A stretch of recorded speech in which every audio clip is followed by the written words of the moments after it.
இன்றைக்கு ஒரு முக்கியமான சம்பவம் நடந்தேறி இருக்கிறது.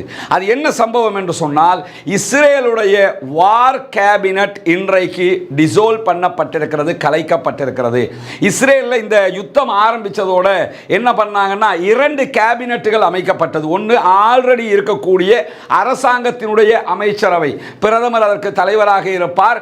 அரசாங்கம் எப்படி செயல்பட வேண்டும், நாட்டை எப்படி கொண்டு போகிறது என்பதற்காக அமைக்கப்பட்ட ஒரு அமைச்சரவை.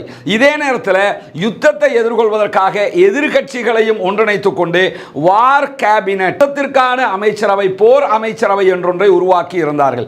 இந்த யுத்தத்திற்கான அமைச்சரவை தான் எந்த தாக்குதல்களை நடத்த வேண்டும், அடுத்த தாக்குதல்களை இப்படி நடத்தலாமா அப்படி நடத்தலாமா என்று இராணுவத்தோடு பேசி இவ்வளவு பாரிய அநியாயத்தை செய்து வந்தவர்கள்.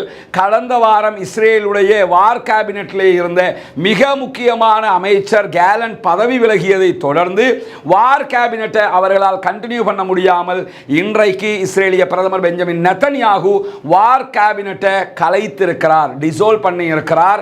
இதை கலைச்சதுனால அடுத்து என்ன நடக்கும் என்பதை பொறுத்தவரையில் சில நேரங்களில் அவர் மீண்டும் ஒரு புதிய வார் கேபினட்டை அமைக்கக்கூடும், அல்லது இந்த கேபினட்டே தேவையில்லை, இருக்கிற அமைச்சரவை அரசாங்கத்தின் கேபினட்டே நாங்கள் இந்த பிரச்சனையை பார்த்துக்கிறோம் என்கிற ஒரு நிலைக்கு அவர் செல்லக்கூடும்.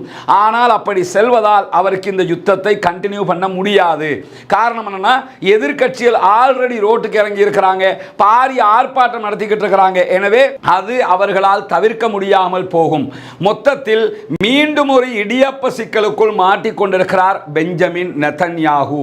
அல்லாஹ்வினுடைய அருளால, அத்தனை பேருடைய பிரார்த்தனைகளால, துஆக்களால அவர்களுடைய அழிவும் அவர்களுடைய அசிங்கங்களும் இந்த உலகத்திற்கு மிக துல்லியமாக தெரிய வந்து கொண்டே இருக்கிறது.